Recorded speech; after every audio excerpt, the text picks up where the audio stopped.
Hello guys, स्वागत है आप सभी के आज के व्लॉग में। और ये जूते साफ हो रहे हैं और हम लोग हो रहे थे रेडी, क्योंकि हमें निकलना था होटल से। और क्योंकि हमारा आज यहाँ का स्टे जो है आज तक ही था, तो हमें सामान भी यहाँ से लेके निकलना था। तो हम पैकिंग कर रहे थे हमारा सारा सामान। 2 दिन रुके थे हम इस होटल में और अब हमें यहाँ से निकलना था, क्योंकि हम कोई और होटल लेने का सोच रहे थे। तो हमने हमारा किया सामान सारा गाड़ी में पैक और भैया आ गए थे हमको लेने।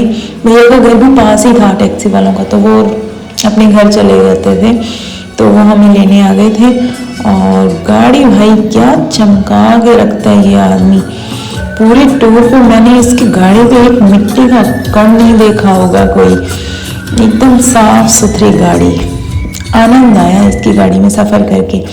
उसके बाद हम लोग निकले और मौसम कैसा लगता होगा जहाँ इतना साफ आसमान, नीला एकदम आसमान, बिना किसी फिल्टर के ऐसा लग रहा है जैसे आसमान में किसी ने बहुत ही सुंदर वाला फिल्टर लगा दिया हो भाई। तो रास्ते में हम लोग रुके खाना खाने और एक बहुत ही अच्छा सा रेस्टोरेंट मिल गया था हमें वेज। तो हमें लगा कि ये मौका छोड़ना नहीं चाहिए, तो हमने वहाँ पे खाना खाया, थोड़ा ब्रेकफास्ट किया और फिर हम लोग वहाँ से निकल गए। तो आज हम कहाँ जाने वाले हैं, कोई आइडिया?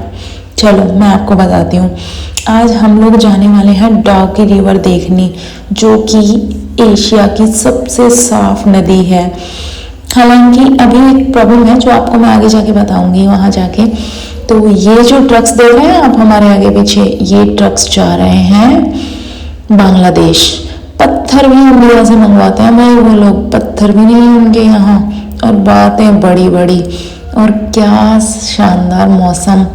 16 AQI में कैसा दिखता होगा आसमान, ऐसा दिखता है भाई। कहाँ दिल्ली का 550 600 और कहाँ 16, भाई वाह। और ये जो गांव है, हालांकि एक जो गांव है उसे एशिया का सबसे साफ विलेज का अवार्ड मिला है, लेकिन भाई आप जो है मेघालय के हर एक गांव को ये अवार्ड दे सकते हैं, क्योंकि हर एक गांव इतना ज़्यादा साफ है। आपको कुछ कचरा, कुछ इधर उधर कुछ फैला हुआ दिखेगा ही नहीं वहाँ। एकदम साफ रोड्स, कहीं कोई प्लास्टिक नहीं, कहीं कोई गंदगी नहीं। इतने साफ गांव, हर एक गांव को वहाँ अवार्ड दिया जा सकता है। इतना अच्छा सिविक सेंस जो मैंने वहाँ देखा है ना, आप लोग भी देखेंगे तो हैरान रह जाएंगे कि कितना साफ गांव है, कितनी साफ गलियां हैं। ऐसे हमारे घर आंगन होते हैं जैसे उनकी सड़कें हैं। और उन सड़कों पे, लहराती सड़कों पे भाई सफ़र का आनंद बहुत ही शानदार था। तो जैसे ही हम उस स्पॉट पे पहुंचने वाले थे, वहाँ हमें मिलने शुरू हुए ये ट्रक्स थे जो पत्थरों के भर भर के बांग्लादेश जा रहे थे, क्योंकि बांग्लादेश बॉर्डर यहाँ से बिल्कुल पास है, जहाँ से ट्रक्स जो हैं वो इधर उधर जाते हैं। तो इनकी पूरी लंबी लाइन लगी हुई थी। हम बड़ी मुश्किल से उनको क्रॉस करके आगे निकल के आए, क्योंकि इनकी पूरी चेकिंग होती है, क्योंकि वो इंटरनेशनल बॉर्डर है। तो वहाँ सारी चेकिंग करके उसके बाद ही बहुत ही सुंदर धूप खिली हुई थी। सर्दी के दिन थे, दिसंबर के दिन है ये, लेकिन इसके बावजूद इतनी शानदार धूप सुबह की खिली हुई थी कि ठंड का कोई नामो निशान नहीं था वहाँ। बहुत ही अच्छा मौसम था। तो वहाँ जब हम उतरे और रिवर के लिए जब हम निकले तो काफ़ी गर्मी हो चुकी थी। मैंने स्वेटर पहन लिया था क्योंकि सुबह सुबह ठंड लग रही थी जब हम निकले, और ये लोग हाफ बाजू टी शर्ट में। तो मुझे ऐसे लगा भाई आज तूने गलत डिसीजन ले लिया है। लेकिन हालांकि मुझे उतनी गर्मी नहीं लगी, क्योंकि पानी जो रिवर का था वो ठंडा था, उसकी वजह से मेरा थोड़ा कंट्रोल हो गया था ठंड। लेकिन हम जब पहुँचे तो इतना सुंदर रास्ता हमारा इंतज़ार कर रहा था, इतना सुंदर वो व्यू था। आप आंखों से जब तक उसे नहीं देखोगे तब तक आप नहीं जान पाओगे कि वो क्या चीज़ है। इतना सुंदर, यूं ही नहीं कहते कि प्रकृति ने अपनी जो सुंदरता है ना वो भर भर के दी है। तो वहाँ हमने देखा कि बहुत सारी स्टॉल्स लगी हुई थी खाने पीने की, जहाँ खाने पीने का बहुत सारा सामान था। लेकिन क्योंकि हम थोड़ी देर पहले ही नाश्ता करके आए थे, तो हमें कुछ खाना नहीं था। हमें बस देखनी थी वो रिवर जो पूरी वर्ल्ड में फेमस है अपनी साफ सफाई के लिए, जिसमें तल भी दिखता है। तो हमें था कि वहाँ टिकट भी लगती है। आपको हर एक झरना, हर एक नदी, हर एक पहाड़ देखने का मेघालय में टिकट तो देना पड़ेगा। कुछ भी देखोगे, अगर आप किसी रिवर के किनारे रुक जाते हो और वहाँ फोटो खिंचाने लगते हो, वहाँ से भी पता नहीं कहाँ से आ जाते हैं लोग वो देखने के लिए। तो हम लोगों ने बोट ले ली थी, 2 बोट ली थी हमने। तो हम अपनी अलग अलग बोट्स पे सवार होके निकल पड़ी। और नदी का पानी आप देख सकते हो कितनी साफ है ये। जैसा बोलते हैं कि इसमें तल दिखता है, सच में आप देख सकते हैं कि इसमें बिल्कुल नीचे पत्थर दिख रहे हैं।